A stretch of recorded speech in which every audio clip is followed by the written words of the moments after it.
Hey everybody, how you doing? I'm Dr. Boyce Watkins. I'm on my way to the airport, but I wanted to stop and give you guys an update on the case of Judge Olu Stevens. Judge Stevens is the judge in Louisville, Kentucky, who took what I perceive to be the very courageous stand of speaking up against the use of all-white juries to convict black defendants.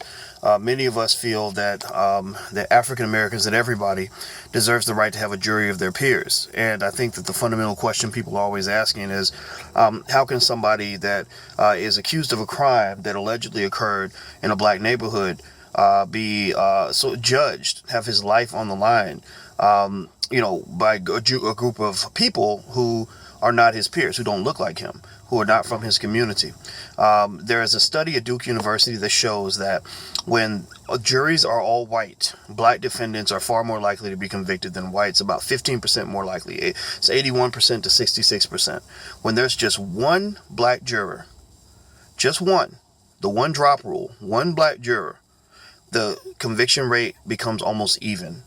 So ultimately, what has to occur nationwide is that there must be a continuous fight to ensure that juries are fair, that we have a jury of our peers. And that goes even deeper, though, because remember, the criminal justice system is built on a white supremacist sort of process that where the white cop stops and frisks the young black kid who drags him in. He gets processed by a bunch of white people and he gets represented by a white public defender, prosecuted by a white prosecutor, and judged by an all-white jury and a white judge, sent to prison with white prison guards, and pretty much is eliminated from society. We can't allow that to happen. That is the systematic step-by-step extermination of the African American community and the black family. Now here's a quick update on the situation with Judge Stevens. He has been ordered to do mediation with Tom Wine. Tom Wine is the Commonwealth attorney, the prosecutor who filed the motion to have Judge Stevens dismissed from all criminal cases because Judge Stevens granted a motion by the defense attorney, a motion that was pushed to him 3 times. He granted a motion to have a jury dismissed because it wasn't a jury of the peers of the individual who'd been accused, and the person was acquitted. So Tom Wine went out of his way to file a motion to have a judge dismissed or from criminal cases, to have him marginalized from the system because he's upset that he didn't get his all-white jury, which led to a man going free.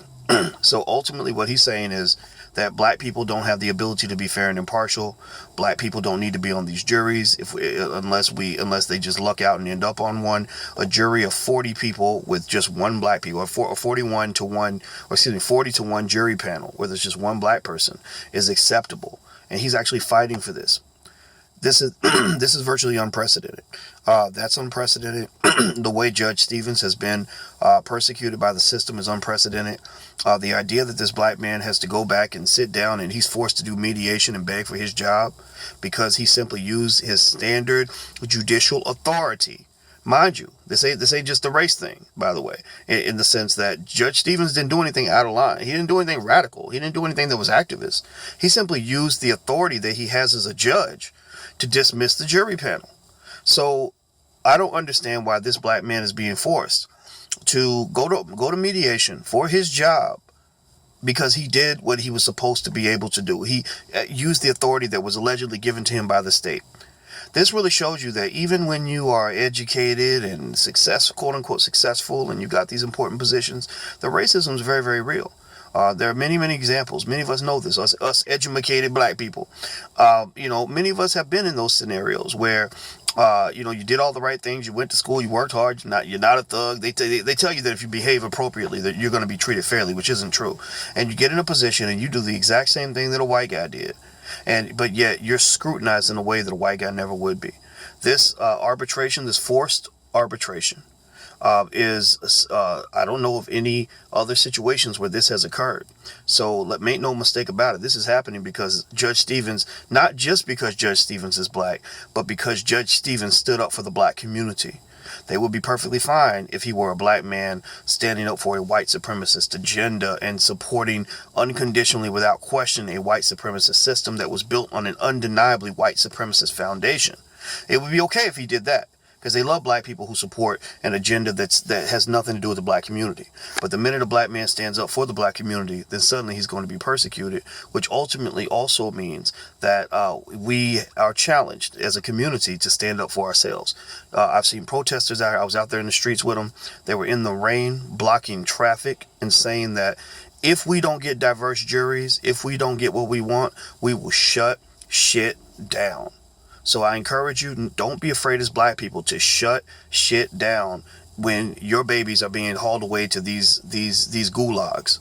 When your children are being exterminated no differently from the way Jews were exterminated during World War II. The only difference is that mass incarceration has claimed far more lives than the Nazi Holocaust did.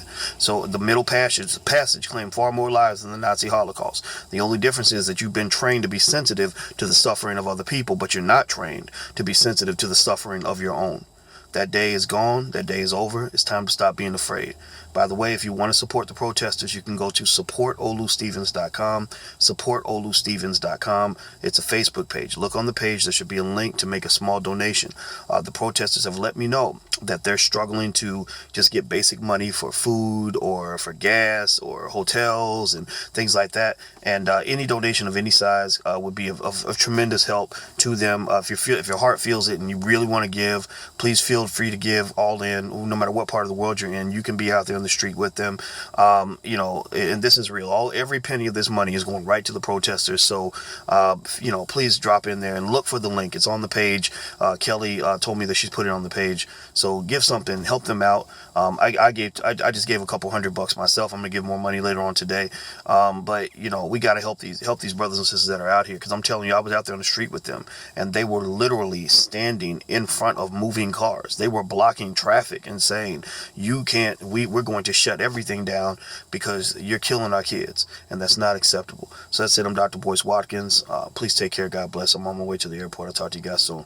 In fact, in Chicago, where I'm headed to right now, we got the fight of our lives on, and I want to be a part of that as well. So take care, guys, and I love you, and I'll talk to you soon. Bye-bye.